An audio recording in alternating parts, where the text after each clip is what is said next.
Hey guys, let's get more news about Lakers, but first, don't forget to subscribe and leave your like. Magic Johnson changed how HIV and AIDS are perceived.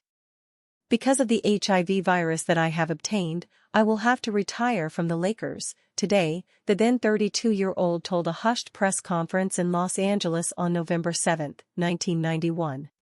The Los Angeles Lakers point guard added in the next breath that he did not have AIDS, but HIV.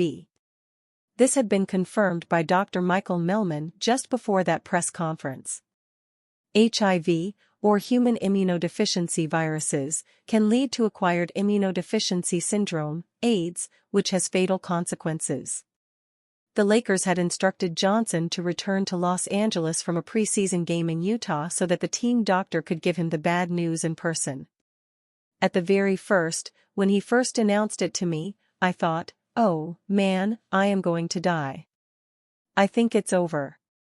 And he said, no, it's not like that. Johnson later recalled in an interview with U.S. public broadcaster PBS. Melman reassured him that if he took his medication, he could go on to live a long life. At the time, becoming infected with HIV was generally regarded as a death sentence, which is why Johnson's press conference came as such a shock. Some Americans compared it to the way they felt when learning of President John F. Kennedy's assassination in 1963 or Richard Nixon's resignation over the Watergate scandal in 1974. The announcement came when Magic Johnson was in his prime as a basketball player. He had already led the Lakers to 5 NBA titles and been named the league's MVP 3 times. Until then, HIV and AIDS had been widely seen as diseases that only gay men or drug addicts got. However, as Johnson pointed out, he belonged to neither of these groups. I am going to be a spokesman for this HIV virus because I want them, the kids, to understand that safe sex is the way to go, Johnson told reporters. Sometimes we think only gay people can get it. It's not going to happen to me. Here I am saying it can happen to anybody, even me, Magic Johnson, it can happen to, he said. The announcement came just 2 months after Johnson had married his wife Cookie, who, he stressed, did not have the virus. It was only later that Johnson revealed that he had contracted HIV during unprotected sex with another woman. Shortly after learning of his infection, he established the Magic Johnson Foundation, which provides financial support to AIDS groups and campaigns. And Johnson himself has never tired of campaigning on behalf of those affected and educating people about the disease. He was one of the keynote speakers at the World AIDS Day conference in 1999, when he described the virus as public enemy number 1. Johnson's words did not fall on deaf ears. Statistics released by U.S. scientists in 2021 demonstrated that the press conference on November 7, 1991, led to significantly more American men getting tested for HIV. This was particularly true for heterosexual Black and Hispanics in cities with NBA clubs. Magic Johnson's basketball career did not end on that November day. In 1992, he played in the NBA All-Star Game and was later part of the USA's Dream Team that won Olympic gold in Barcelona. Johnson also made a comeback in the NBA, spending the 1995-96 season with the Lakers, before retiring as a player for good. Having achieved everything there is to achieve in the sport, the Lakers retired his number, 32, and he was inducted into the Naismith Memorial Basketball Hall of Fame in 2002. Running on empty, Lakers snap lethargic Spurs winning streak. Some say there is no such thing as a scheduled loss. But facing LeBron James and Anthony Davis on the second game of a back-to-back is about as tough as it gets from a scheduling perspective, even if the Los Angeles Lakers were in the same boat.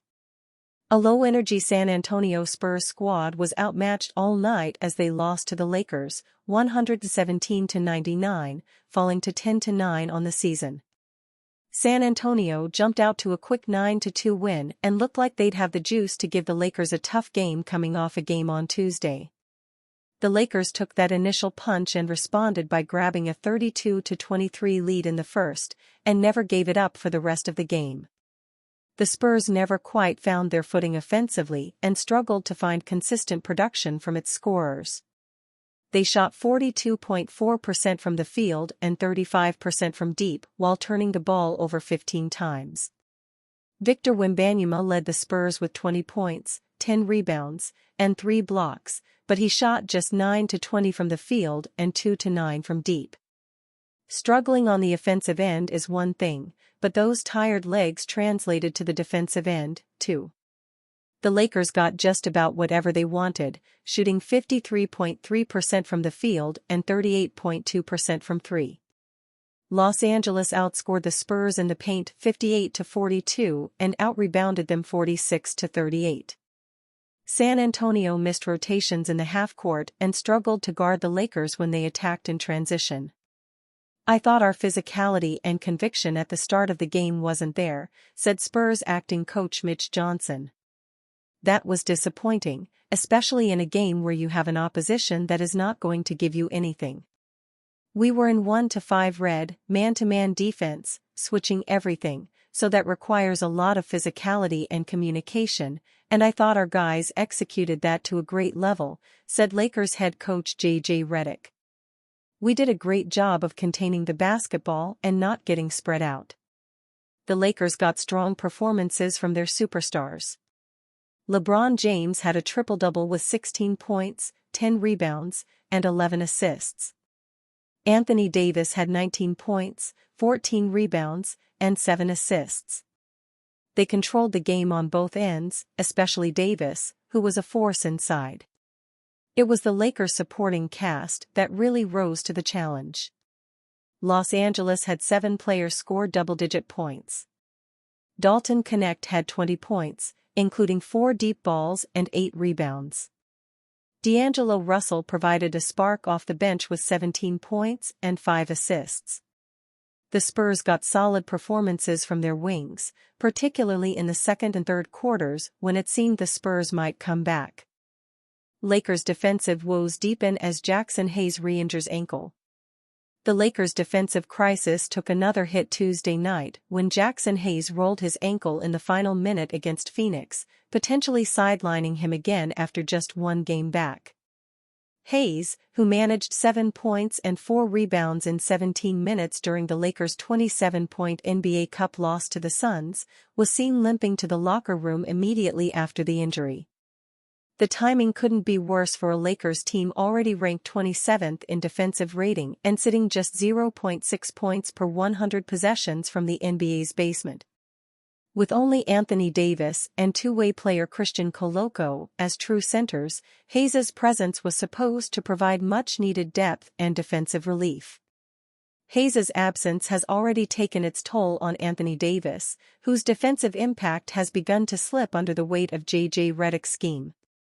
While Hayes isn't an elite defender, his 6'11" frame provided valuable paint protection and allowed Davis to preserve energy throughout games.